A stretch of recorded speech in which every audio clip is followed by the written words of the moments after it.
My name is Carmen Mazzara, and I serve as the Executive Director of the Association of Professional Schools of International Affairs, or as we typically call it, APSIA. I'm delighted to share with you some best practices in applying to graduate school. And if you would like a copy of the presentation afterwards, please feel free to email me. You'll see my email at the end. We'll also be recording this presentation, and you can watch it as many times as you like on our YouTube channel afterwards. And so with that, let's jump right in. And as I said before, if you have any questions as we go, please feel free to put them in that chat box, and I will do my best to respond to them with as much information as I can. So as you start to think about applying to graduate school, we really recommend you begin about 12 months before you want to enroll. And that may seem like a long time, but we think that this is a great way to really take the time to do the discernment to figure out which program is actually the right fit for you. So at 12 months out, we suggest you cast a fairly broad net and do some research about the kinds of programs that you wish to pursue. And I'll give you some questions to ask yourself in a minute. But we also suggest at this point that you create a spreadsheet or a Google Doc or an app on your phone. However it is that you keep track of information, this is really the time to start to track all of the different pieces that you're going to need to submit to what schools and what programs, so that when it gets really busy around application time, you know that all of the right things go to all of the right places. We also encourage you to look at your financial situation at the same time as you look at the applications and the programs that you want to pursue. Doing these two things in tandem will make sure that you don't get into a program or get to the end of your application process and only then start to think about how you're going to pay for graduate school. And we'll talk about some strategies to make that possible too. But really at this 12-month out process, we think that you should start with some fairly broad and high-level questions. And we suggest you ask yourself 5 things. First, of course, is what do you want to study? And that's not only about in what field or in what discipline, but what kind of structure is it within a program? If you're really trying to marry together some different interests or disparate fields, will a program let you do that? Is it highly prescriptive? Is it highly flexible? And where do you need to be along that spectrum to get the most out of the program that you want? So those kinds of things you can get from the school as you look at the core curriculum, as you look at the electives, as you look at whether they'll let you take classes in other schools or other programs. So you can really get a sense of how the program is structured and whether that's going to meet your needs. Another fairly basic question, of course, is whether or not you're qualified. Most schools are going to publish average information. And I can't stress to you enough that these things are averages. And so that means some people are a little above and some people are a little bit below. But as you look at whether you fit into that general framework, you'll be able to get a sense of which schools are a bit of a stretch, which schools you really are in the middle of the kind of student that they typically admit, and where you might be a little bit more competitive. So that can also help you discern between the kinds of programs, how you think about where you'll compete for financial aid, and all of those other different pieces. A question that a lot of people miss, actually, is whether you just simply like being in that particular location. If you love a big city, then going to our APSIA member in College Station, Texas, may or may not be the right fit for you. If you hate the big city, then going to our schools in Paris or New York or DC or Tokyo will definitely not be the right fit. You're going to spend 2 years of your life in a particular place, so be sure that you want to be in that location and that's going to give you the right access. And that can be an important part of your discernment, because theoretically you will not spend every single waking moment in that academic program. So make sure that you're in a particular location that you want to be and that sets you up for personal and professional success. A key question, especially these days, is whether or not you can afford it. There are lots of ways to pay for graduate school, and we'll talk about that later, like I said.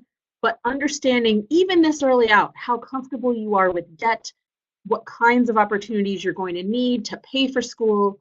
If you have to work and you just know you're going to have to, does the program let you work? Is it full-time? Is it part-time? Do they let students seek outside opportunities? All of that goes into the discernment process early on because they can be factors that help you focus in on schools or maybe rule schools out as you do this kinds of broad search. I think the most important question on this list, though, is what happens after the program? What does the program set you up professionally to do? How is it a springboard into the next phase of your professional career? And if you're not sure how to get that information, read job descriptions, talk to alumni, talk to your professors and your faculty and other folks in your network who are going to be able to counsel you, and even although you are the only one who can really make that decision, about what sorts of things are going to be the right litmus test, the right springboard as you try to move forward in your professional career. That is the point of a graduate school, a professional school, is mastering something to advance your professional life. So really making sure that it's going to deliver the kinds of skills, the kinds of access, the kinds of network that you think you're going to need is really one of the critical pieces of this particular discernment phase. And even if it's not a school you necessarily have heard of or one that your grandparents aren't going to necessarily talk about in the grocery store when they say, oh, what is Timmy up to these days? That doesn't mean it's not the right professional fit, and so should definitely be part of your consideration. So after you've cast this wide net at 12 months, around 9 months or so, we suggest you really start to focus in on the schools that are going to be the right fit for you based on that earlier process. We suggest you seek out the admissions counselors and start to get to know them and have them get to know you so that they can really understand and get a sense of the kind of candidate that you are. Oh, I was a Gilman. Oh, I was a Boren. Oh, I was a Fulbright. I have this kind of experience, these sorts of languages. Really gives you a chance to start to tell your story even beyond the formal application materials that you're going to provide. One insider tip that we like to suggest is that students ask about the priorities of the admissions committee. They're not going to tell you, oh, if you write X, you automatically get in. But they're going to give you a sense of the kinds of things the committee looks for, the sorts of things you would want to draw out in an application. They'll also give you a sense if they describe a kind of person or a set of experiences that really sounds like the person you hate to be around. They'll let you know that maybe that school is not the right fit for you. If it's going to be emphasizing things or attracting students that really don't match the sort of person that you are or wish to be around. So getting a sense of what the committees are searching for, how they go about their process, can really give you some good insights into the kinds of programs that are going to be the right fit for you. You'll also start to see common lists of prerequisites and skills that you'll need to build. And doing that 9 months out can be a great way for you to have the chance to really do them again if you need to, or to have all of that taken care of for the crunch time of applications come due. That's all part of really understanding where you might be weaker in an application or in the things that schools are looking for, and build up those skills so that when the time comes, you are competitive to play that card or meet that expectation that a school has. If schools require standardized tests, and we can talk about tests if you want, now is again a good time to do them, just in case you need to do them again, so that you would have the chance to really submit the scores that put forward the best presentation of yourself and what you're capable of. I cannot stress to you enough that every school is different, and so that's why that chart that we talked about at 12 months out can be so important, because it will let you know which materials need to go to which schools. But on the whole, many schools will ask for things like an application form and an application fee. That's pretty straightforward. A CV or a resume, they are different. If a school asks for one or the other, please send the thing that they have asked for. If you're not sure what the differences are, this is why there's Google and lots of tools that will explain the differences. You will probably need the transcripts from every institution you have attended. So if you directly enrolled in a school as part of a study abroad or a high school credit program or leadership, be ready to get the transcripts from all of those different institutions so that that can go with your materials. In some cases, you will need the GREs or the GMATs or the LSATs. It depends on the kind of professional school that you're looking for. And so again, making sure you take them with enough time to perhaps take them again and get higher scores, is an important aspect of the application process. You're likely going to need to submit either a personal statement or topical essays or both. And we'll talk a little bit about some best practices in there. But as these pieces come together, this is really a great chance for you to tell your story and to shine. Another great way to highlight the skills that you have is through the letters of recommendation that you might seek, whether it's professional or academic, whatever the school asks for, and really making sure you get those done from the right kinds of folks and continue to nurture the relationships between now and when you plan to apply so that you can have really strong letters of rec when they come due. And then lastly, bank statements for financial aid if necessary. Again, all of these are going to change depending on the school, but this is just a general sense of the kinds of things you might have to provide. As always, as we go through, if you have questions, please feel free to put them in that chat box on the right-hand side of your screen. So after you've done this big, wide search, and then you've focused in a little bit, 3 to 6 months is when you really need to focus in on the programs that are going to make the most sense for you. So you're going to finalize that list of desired programs, and you're going to start to build out the pieces for each one. We suggest this is also the window where you're going to reach out to those recommenders, talk to them about what you've learned about the program, the kinds of things you want to highlight in yourself, and remind them and ask them if they can turn something in by the application deadline.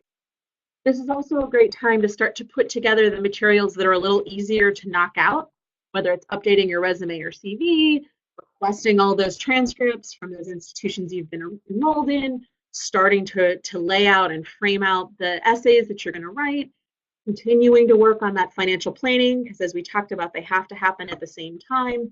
Really taking any standardized tests or the prerequisite courses. This is really that prime time when things start to churn forward. So the more things you can get done, the better at this time period, the more things you can move forward on and really start the ball rolling down the hill towards that great and scary day when you turn your application in. You're going to need to check in with your recommenders on a fairly regular basis. I want to warn you, I get asked to write a lot of letters of rec, and I freely admit that I sometimes forget or don't remember what the deadline was. So be sure you stay in contact with those folks over this 3 to 6 month period to make sure that they can deliver for you what you need by when you need it. So let's talk about essays and personal statements. And this is something that I know scares the heck out of a lot of folks. And it can be daunting, but here are some questions and some ways to frame it that really give you a chance to tell your distinct story, a narrative that only you can tell. I know from talking to our schools that get truly thousands of applications, that after essay, 412, they all kind of bleed together and it sounds like you're reading the same thing over and over again. And they all start with the same, oh, it's a Gandhi quote, oh, it's a Malala quote, whatever. Framing your essays in terms of your personal narrative, your personal journey, can be a way to stand out among that crowd of thousands and thousands of essays. It's a journey, it's a narrative that only you can tell, and so it really gives you a chance to shine. So how can you frame it out? First, I suggest you talk about the things that influenced you from before. Who were you? What kinds of work experiences, volunteer experiences, life experiences, academic, personal, whatever it is that influence who you are today.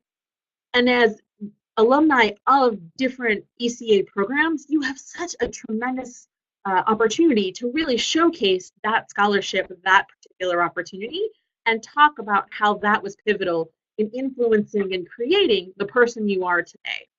So who were you? Who are you now? You are a person who wants to go to graduate school. Okay, well, why now? Why not 2 years from now? Why not 2 years earlier? What is it about this moment and who you are today that shapes this application, shapes your desire to study that particular thing at that particular school? Talk about who you are that is born from who you were. And then finally, talk about who it is that you want to be. How is that program in this discipline, that journey, that conduit to this future version of yourself?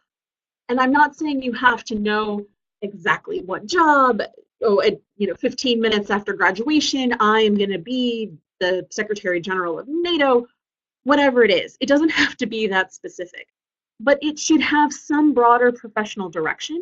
It should have some reason why it is you want to master this thing at this time at that school.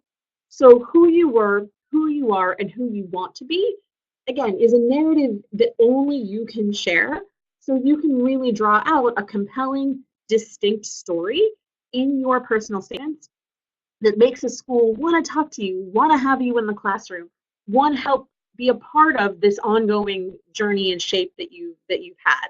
So this can be a good way to stand out if you are essay number 412 and really showcase what it is about you that makes you such a good fit.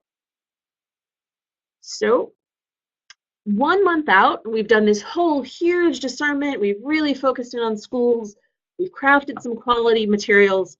Now comes the time to finalize everything, finalize your financial aid, finalize your applications, make sure your outside recommenders have done what they promised to do, make sure all of the pieces are in the right place for each school based on what they've asked for. And then, like I said, there's a wonderful, scary, terrible, amazing day when you click submit. And it all goes off into the internet to make sure that your application is complete. But it's really the product of this last 12 months of thinking about these things, thinking about yourself, thinking about where you want to be on your professional journey. So it can be the culmination of all of that earlier hard work to come together and put forward a high quality application to the graduate schools that make sense for you. Again, as we go forward, if you have any questions, please feel free to put them in that chat box. So how can you avoid making sure that your application gets through on a very basic minimal level? Well, there's several really stupid things that I would encourage you to avoid, and anyone can avoid these things, so it's got nothing to do with your eligibility for a particular program. So first and foremost, please follow directions. Again, this is something simple, but you would be amazed at how many people cannot handle this. If a school asks for 3 letters of recommendation, send 3 letters of recommendation. Don't send 5, send 2, send the 3 that they asked for. If they ask for transcripts from every institution, send transcripts from every institution. Again, these are fairly basic things, but a lot of people cannot handle them and so are taken out of the applicant pool right off the bat. If you reach out to the school or you check on your application and you see that something you thought you sent didn't get there, it can be a good idea to have extra copies on hand, whether it's transcripts or letters of rec, so that you can immediately turn around and get all that stuff in to make sure that all of the things you submitted are actually there. We also strongly encourage you to reread your essays. Have someone else read your essays and your statements. Not only will it help you understand what version of yourself comes forward in the applicant materials, but it can also make sure you don't do stupid things like make typos or put the wrong school name on an application. I was talking to a faculty member not too long ago from George Washington University, and they commented how easy it was to eliminate a candidate because the whole essay was about how badly they wanted to go to Georgetown University.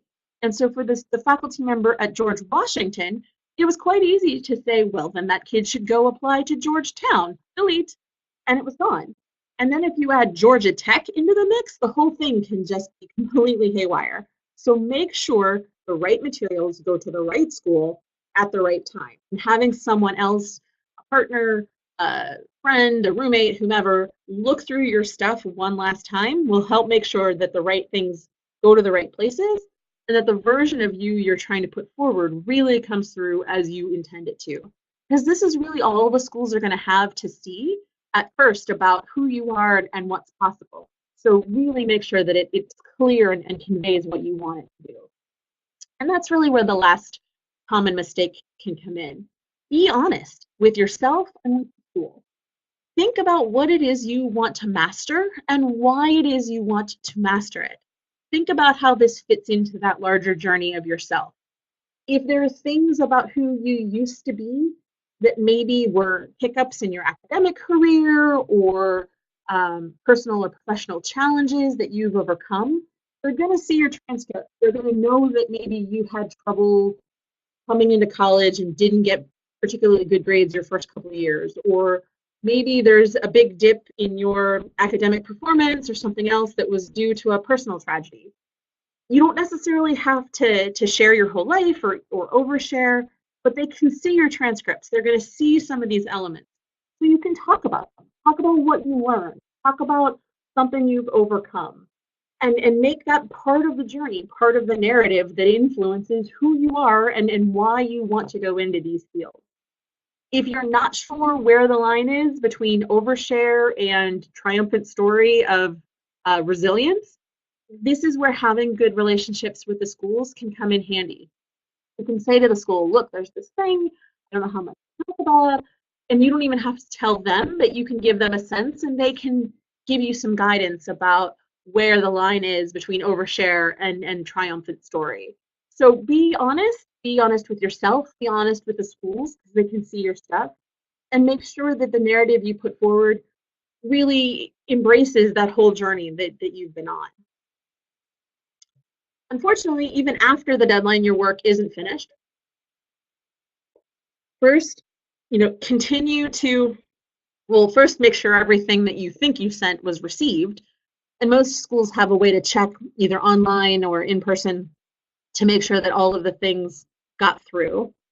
We also encourage you to thank any recommenders. You never know when you're going to need them again. And so be sure that they're aware of what your progress is, what your status is, how grateful you are for their letters, all of those different pieces. And then your learning and your financial planning have to continue. Your financial planning should continue all the way through as you either look for other sources of relevant funding or outside scholarships or internal to the particular school. And then you need to continue to learn about the programs to which you've applied.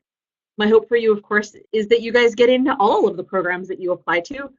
And so at some point, you're going to need to choose. So be sure that you go to their visit days or their open houses or continue to pick up more information so that when the time comes to pick, you're ready. And you have that greater body of knowledge born from the ongoing learning process. So a common question that I hear is, what exactly is it that schools are looking for? And everybody's going to tell you it's a holistic process. And I promise, as much as it can be, it really is a holistic process. They're going to want to see your aptitude for study. It's an academic program after all. And so that's why they want to see your transcripts. That's why they want to see your writing samples. That's why they want letters of recommendation. They want to make sure that you are set up for academic success in the program and that you're a right fit for them from an academic point of view. They also want to see that you're set up for success professionally. This is why they want your resume. This is why they want your personal statements. This is why they want your letters of recommendation. All of these pieces come together to contribute to their understanding of you. So they want to see that you're set up professionally. They want to see you're set up academically. And then they want to see that you can help others succeed academically and professionally. So again, this is where talking about maybe something you've overcome or something distinct to your story lets them see how you can contribute to and elevate the conversation in that particular classroom. So if you were off studying Chinese in China during a particular time period, and that's what drives your interest in security or trade or personal exchange, this is something that only you perhaps can contribute into the classroom as a way to help everybody get a better, deeper understanding of what's going on. So all of those pieces come together when they're evaluating an application. So all of your application materials also need to come together to put forward that version of yourself that you want them to see. So I promise, as much as it might be hard to believe, it really is a holistic, overarching look at a candidate when they're trying to decide who they should admit. One of the other very common questions that we get, of course, is how is it that you can pay for school? And I want to stress to you that there are lots and lots of ways to pay for graduate school. Yes, outside loans is one part, but there's many, many different pieces too. There's obviously merit-based aid and need-based aid, depending on the institution.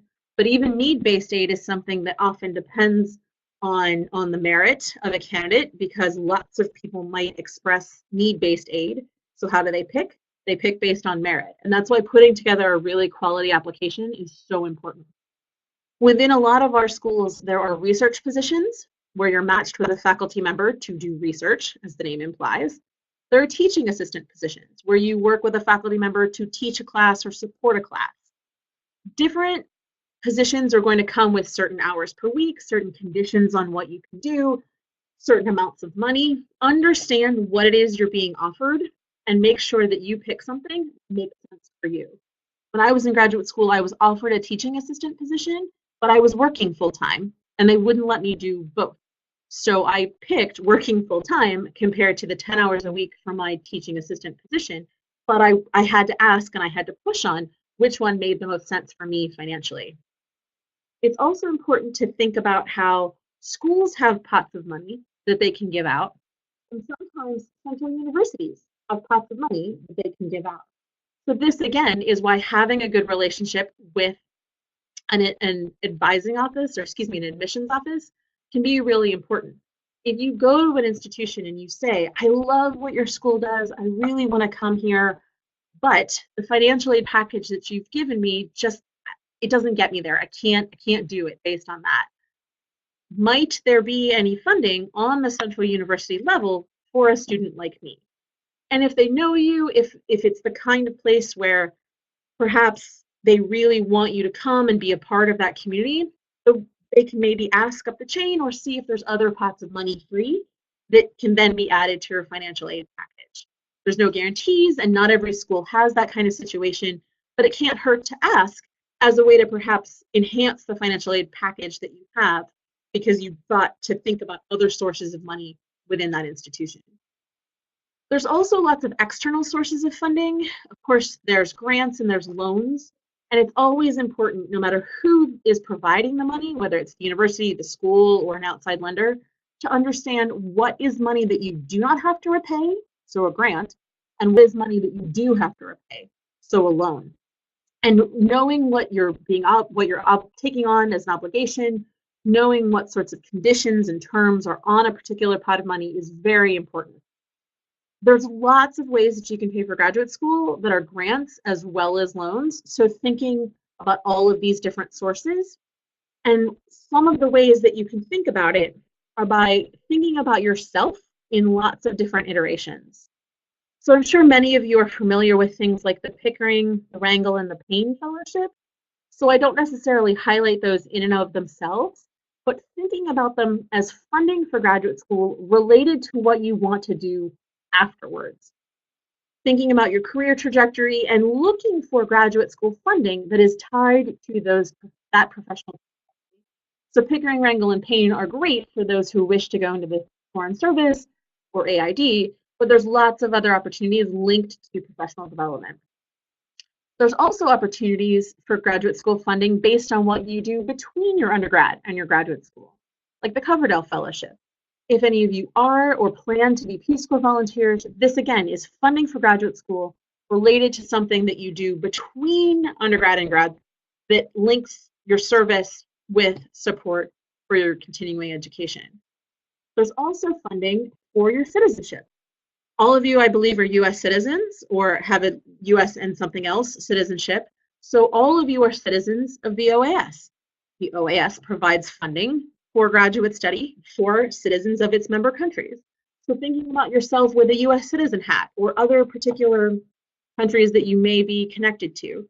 Thinking about your heritage. If you happen to be a Latvian American, the Baltic American Foundation has funding for graduate study. So think about yourself in lots of different ways. Think about what state you're from. Think about your gender identity. Think about your ethnic heritage. All of these different pieces can come together to provide support and funding for graduate school. So all of these different iterations can be great ways to find external support outside of borrowing from a traditional bank or seeking out loans in that way. One other program that I wanted to highlight is something that can happen if you are still an undergraduate. The Public Policy and International Affairs program is for juniors in college, and it's an intensive 7-week training in quantitative analysis and policy writing and all of these different skills that is combined with funding for graduate school. So there's things that can happen while you're still a student that will set you up. There's things that can happen in between being a student and a professional. There's things that can happen tied to your long-term professional trajectory. And then there's things that can be contributions based on just who you are and where you come from. So all of these different versions of yourself can be used to seek out funding for graduate school. And honestly, in some ways, it can be as simple as a Google search based on your criteria, or we have a fellowships and scholarships directory on our website too that lets you filter based on some of these categories. So there's lots and lots of ways to make graduate school accessible financially that don't involve just going to a bank and borrowing cash. So I suspect many of you know this, but we've talked a lot about the professional fit, the thinking about what it is you want to master. But as we look at the broader discipline of international affairs, which is what APSIA's bread and butter are, I wanted to remind you all that it's so many more things than the traditional fields of defense and diplomacy and development. We know there's a lot of demand in sectors like energy, in sectors like science and technology, intelligence, obviously, education, communications, particularly those of you with strong language skills born from your fellowships have a lot of opportunities in so many different sectors that can apply an international affairs training into their work. And we can talk about that too. Again, feel free to put any questions that you might have in the chat box. But there are so many things under this umbrella that are possible when you connect a particular field with what's going on globally. So there's lots of different opportunities to use the experiences you've had in different professional settings. Regardless of the professional setting you want to go into, and regardless of the kind of grad school you want to apply to, I would argue there's really 5 things that are really going to help you be competitive. First is professional experience. Internships, jobs, fellowships, all of those things that show you know how to carry yourself, you know how to be around different kinds of people, you can be trusted to do different kinds of work. Also, 2 key critical factors are your ability to write well and speak clearly and comfortably. Can you take all the stuff that's in your head on a particular topic and express it to me in clear, concise, written form to help me know all of the things that you know without having to do all of the research and all of the work that you've done? Can you take all of the stuff that's in your head that you know about a particular subject and present it comfortably in front of many different kinds of audiences? Presidents, prime ministers, students, and everybody in between. Can you convey all that you know in a way that means to other people, regardless of who's in front of you? Can you take something from being just an idea and execute it? Can I trust you to move something from point A to point B? All of these skills are things that you can build whether you're currently a student or currently a professional. And if some of these things either scare you to death, like let's say speaking in front of others, or you know you're not particularly good at, now is the time to start to practice them. If you need to be the one who volunteers to give that presentation, to write up that document, to manage that particular program, whether it's in your workplace or your faith community or your school club, wherever you are in your life, all of these different pieces are important skills for you to practice and to build upon. They're going to give you a great thing to talk about in graduate school applications and in the classroom, and they're going to really help you be competitive for positions afterwards. The other piece of being competitive, of course, is the network of people you bring with you. So again, thinking about all of the different people in your life, thinking about your supervisors, thinking about your peers. If you're involved in the Gilman Alumni Network, those are peers who have information, who can help you, who can share resources and details with you. These are folks who can contribute to the body of knowledge bring to a particular opportunity and or make you aware of opportunities that you might not have known about. Professors can also be a great resource, even if you've been out for a number of years, and they can help provide you with guidance, opportunities that they know of. I regularly send job opportunities to former faculty of mine, asking for recommendations. Hey, do you know a student who might be good at X or Y? Staying in touch with them, keeping that network alive can be really important. And as I said, fellow alumni of your university, of your APSIA program, of whatever it is, I mean, also a really important source of information whether it's the discernment or knowledge about graduate programs, what jobs are out there. Hey, do you know anybody who's at this organization to give me some intel on what the culture's like? All of that can build out the knowledge that you bring to an application or to a position. As alumni of fellowship programs, I think you have some really particular things to highlight that will help you stand out from a lot of the other applicants and candidates that I see. Cross-cultural communication and adaptability are tremendously in demand. As the workforce is getting global, as even domestic-based organizations have people from all over and different backgrounds, the fact that you have functioned in a different cultural environment or in a multicultural environment is huge.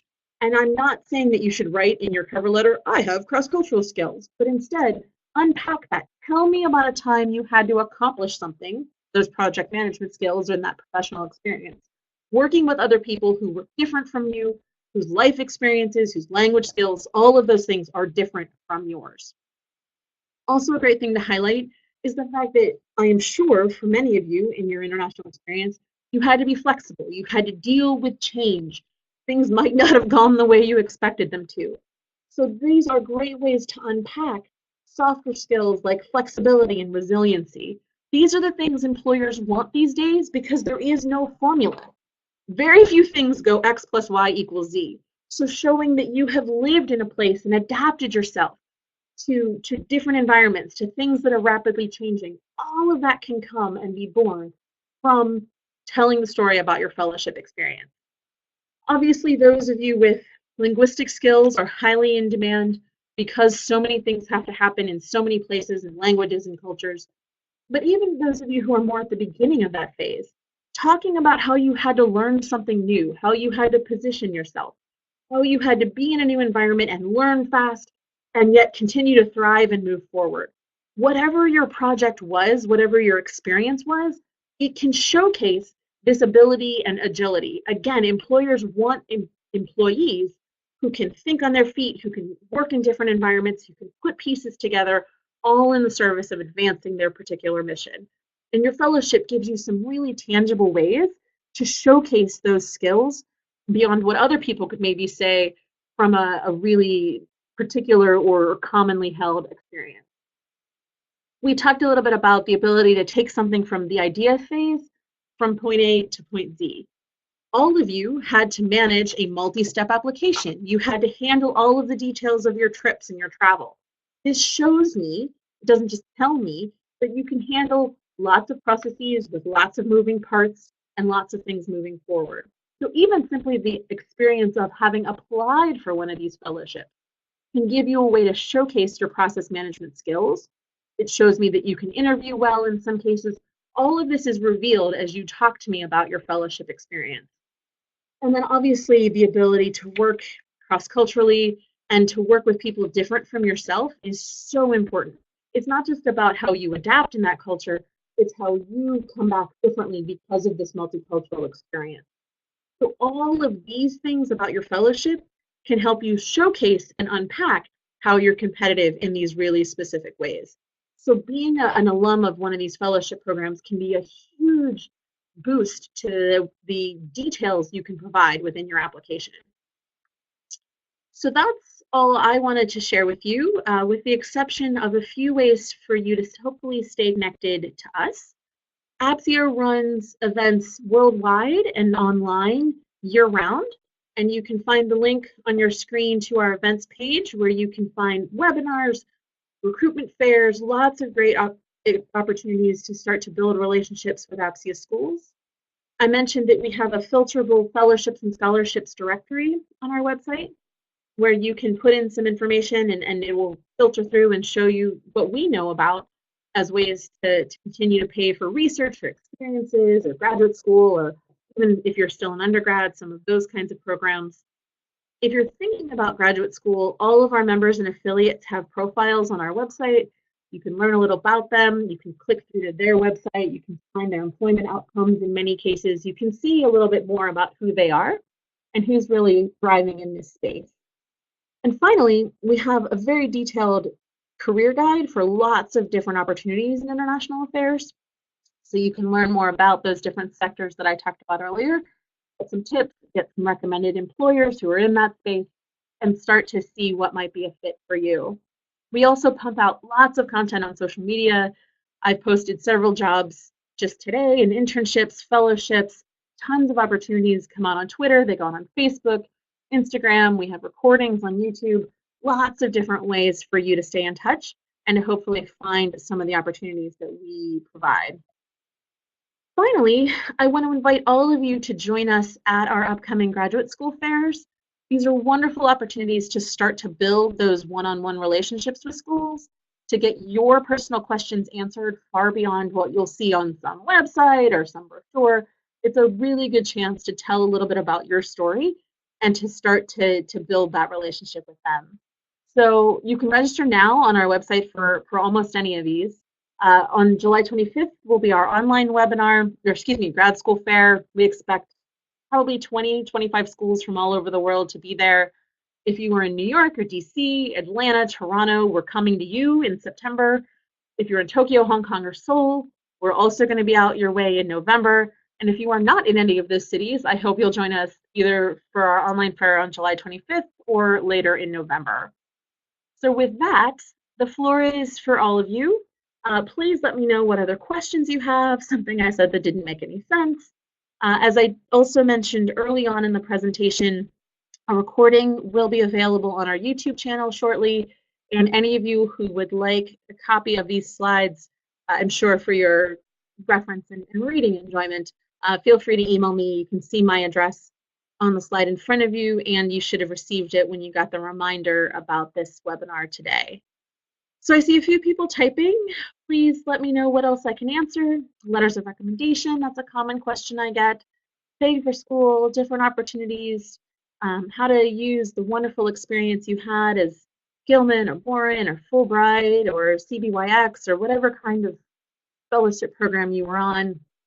We are here to help, and if you even can't think of anything now, you all can reach me through that email address anytime. You can also ping us through Twitter or any of the other social media channels to get your dying, desperate questions answered. So I see we do have some colleagues typing, and I'm just going to keep filling up the space while we wait for the good questions I'm sure you're going to have. I know many of you might be in different parts of the world where internet access is not always so easy and reliable, but we do certainly hope that the presentation has come through loud and clear. And again, if not, happy to revisit some particular part that didn't make any sense.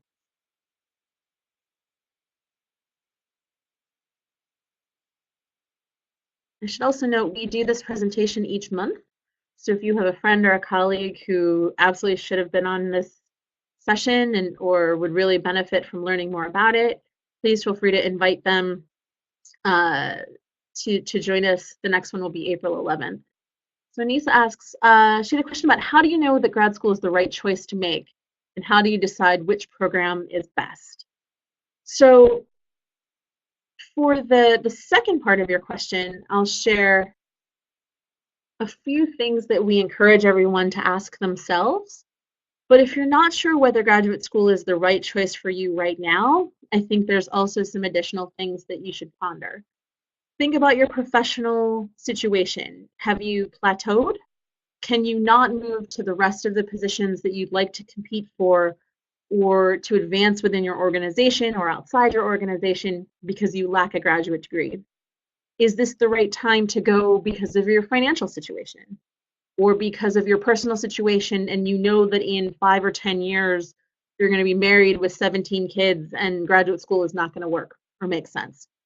So I think it's a delicate balance between being out for a few years from undergrad, which I do encourage you to do if you can, and being so far out that it's hard to turn around and go back. So typically, students come in with 2 or 3 years of experience after their undergrad. And if you are at that time in your life, again, asking yourself, is this what I need to move to the next level professionally? Is this the deeper understanding or experience that I need to gain or want to gain in a field Those are the kinds of things that can help you decide if grad school broadly is the right choice.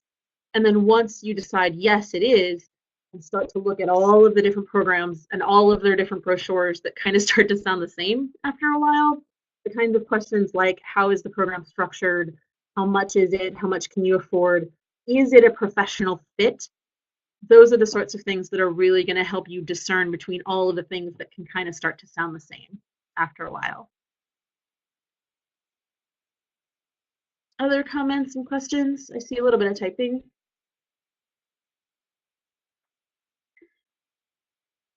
And as I mentioned earlier, and I know some of you have come on a little late, for professional fit, some of the good things to do, read job descriptions that you're totally not qualified for right now. If being NATO SecGen sounds really desirable, okay, fine. How did he get to be there? What were his criteria? What sorts of things did he do? And as you start to read more and more of these things, you're never going to get a straight roadmap. Okay, I do X and then I do Y, but you're going to see some common themes and you're going to be able to get a sense of, okay, common to all of these was this particular skill set or this particular trait. And once you know that, you can then hold that up to a grad program and say, everything I want requires that I speak fluent Swahili. Okay, I need a school and I need a program that has some aspect for me to get Swahili language training, or I absolutely have to be able to do underwater basket weaving. Okay, well, of these, only 2 have underwater basket weaving programs, so those are going to be the better fit for me. It'll, again, give you some metrics that you hold up as a way to start to gauge between programs. So it seems like there's so many options for graduate school, many more than undergraduate. Are there tools to help determine which programs may be best based on a desired career path or job? We do have a quick quiz on our website that you can take as many times as you like. That'll ask you different questions about yourself and then share some of our programs afterwards with you. And it might just be a good beginning. But again, really taking some time to think about what sorts of issues really excite you, what sorts of kind of work you want to do. Do you want to spend more time with humans? Do you want to spend more time with books? Do you want to be representing a particular government? Do you want to be the person who brings governments together but doesn't necessarily work for one of them? Do you want to be the person outside chained to something yelling, the government is terrible, why are you doing that? Whatever role you envision for yourself in that process can help start to steer you to many different fields or kinds of programs.